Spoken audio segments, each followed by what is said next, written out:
Ar-Rahman Ar-Rahim Al-Malik. Assalamualaikum warahmatullahi wabarakatuh. Segala puji bagi Allah, ya hanya kepadanya kami memohon pertolongan dan mohon ampunan. Kami berlindung kepada Allah dari kejahatan dan keburukan amalan kami. Kami akan menayangkan video selanjutnya kisah Nabi Ibrahim alaihissalam bagian ketiga. Jika ingin melihat kisah Nabi sebelumnya, Anda bisa cek video di channel kami atau klik link di deskripsi video kami. Di antara kisah Nabi Ibrahim alaihissalam, beliau bertemu dengan raja yang sangat kafir yang mendebat Nabi Ibrahim alaihissalam tentang Allah Subhanahu wa Ta'ala. Mayoritas ahli tafsir menyatakan bahwa raja tersebut bernama Namrud bin Kan'an. Namun para ulama berselisih kapan kisah pertemuan atau perdebatan antara Nabi Ibrahim alaihissalam dan Namrud tersebut. Sebagian yang lain berpendapat bahwa kejadiannya adalah setelah Nabi Ibrahim dibakar, yaitu ketika ia selamat. Ia lalu dibawa untuk bertemu dengan Namrud. Jadi kejadiannya sebelum beliau diusir dari Babil. Raja Namrud adalah salah satu dari dua raja yang pernah mengaku sebagai Tuhan. Sebagaimana kita ketahui bahwa raja yang pernah mengaku sebagai Tuhan adalah Fir'aun, sedangkan Namrud juga pernah mengaku dirinya sebagai Tuhan, akan tetapi kisahnya tidak terlalu terkenal seperti Fir'aun. Disebutkan oleh sebagian ulama bahwa ada 4 orang yang kekuasaannya sangat luas di muka bumi ini. 2 orang tersebut adalah Muslim dan 2 yang lainnya kafir. Sebagaimana riwayat dari Muawiyah radhiyallahu anhu, raja bumi ada 4, Sulaiman bin Daud, Dzulqarnain, seseorang dari penduduk Halwan, dan 1 orang lagi. Riwayat dari Ibnu Abbas radhiyallahu anhu juga menjelaskan secara marfu, Nabi Shallallahu alaihi wasallam bersabda, raja bumi ada 4, 2 mukmin dan 2 kafir. Untuk 2 raja mukmin yaitu Dzulqarnain dan Sulaiman, sedangkan 2 raja yang kafir yaitu Namrud dan Muhtamsar. Dan bumi akan dikuasai seseorang dari ahli baitku. Riwayat dari ulama tabi'un, Muhajib bin Jabir murid senior Ibnu Abbas juga mengatakan, raja seluruh bumi dari timur sampai barat ada 4 orang, 2 mukmin dan 2 kafir. 2 raja mukmin Sulaiman bin Daud dan Dzulqarnain, 2 raja kafir Muhtamsar dan Namrud bin Kan'an. Dan Namrud bin Kan'an adalah raja pertama yang menguasai bumi, bahkan disebutkan ia menjadi raja selama 400 tahun. Allah Subhanahu wa Ta'ala memulai kisah pertemuan Nabi Ibrahim alaihissalam dengan Namrud dalam firman-Nya di Al-Quran surah Al-Baqarah ayat 258. Apakah kamu tidak memperhatikan orang yang mendebat Ibrahim tentang Tuhannya karena Allah telah memberikan kepada orang itu pemerintahan atau kekuasaan? Lihatlah bagaimana kenikmatan berupa kekuasaan dan kerajaan menjadikan Raja Namrud akhirnya sombong sehingga mengaku sebagai Tuhan. Karenanya kenikmatan dan anugerah terkadang merupakan sebab menjadikan seseorang melampaui batas dan lupa daratan. Raja Namrud tidaklah mengaku sebagai Tuhan kecuali setelah Allah menganugerahkan kepadanya kerajaan dan kekuasaan. Sebaliknya, terkadang musibah dan penyakit serta kemiskinan merupakan kenikmatan bagi seorang hamba, di mana dengan musibah tersebut ia kembali kepada Allah Subhanahu wa Ta'ala. Seseorang yang senantiasa berada dalam kenikmatan terkadang lupa kepada pemberi anugerah tersebut dan akhirnya melampaui batas. Ketika Nabi Ibrahim alaihissalam mengatakan, Tuhanku ialah yang menghidupkan dan mematikan. Lalu Raja Namrud pun berkata, saya dapat menghidupkan dan mematikan. Dalam tafsir Ibnu Katsir disebutkan bahwa Qatadah dan ulama lainnya mengatakan untuk membuktikan Raja Namrud dapat menghidupkan dan mematikan, Raja Namrud pun mendatangkan 2 orang yang akan dihukum mati. Ia kemudian menyuruh membunuh salah seorang dari keduanya dan memberikan kebebasan kepada yang lain dan tidak membunuhnya. Itulah makna menghidupkan dan mematikan menurut anggapannya. Kemudian Nabi Ibrahim alaihissalam berkata lagi, sesungguhnya Allah menerbitkan matahari dari timur, maka terbitkanlah dia dari barat.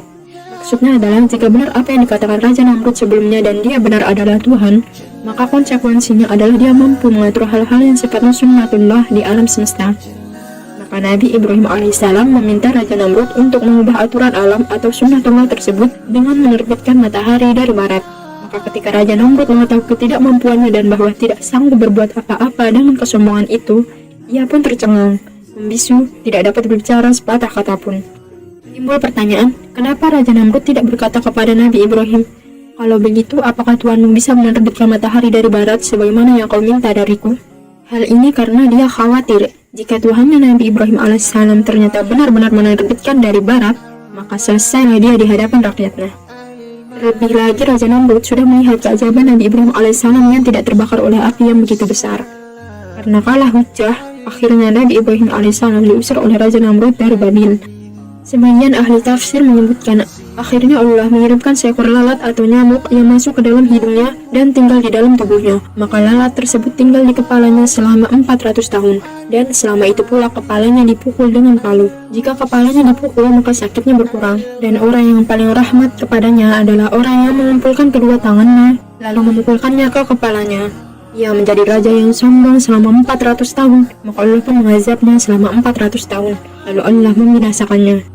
Allah menghinakan Raja Namrud yang merasa bahwa dirinya hebat dengan dibuat mati karena seekor hewan yang sangat kecil dengan penuh ketersiksaan. Nabi Ibrahim alaihissalam pun diusir oleh Raja Namrud. Ketika beliau tiba di pintu kota keluar kota, maka ia bertemu dengan Lut alaihissalam yang merupakan keponakannya. Nabi Ibrahim pun mendakwahinya, lalu ia pun beriman kepada Nabi Ibrahim alaihissalam.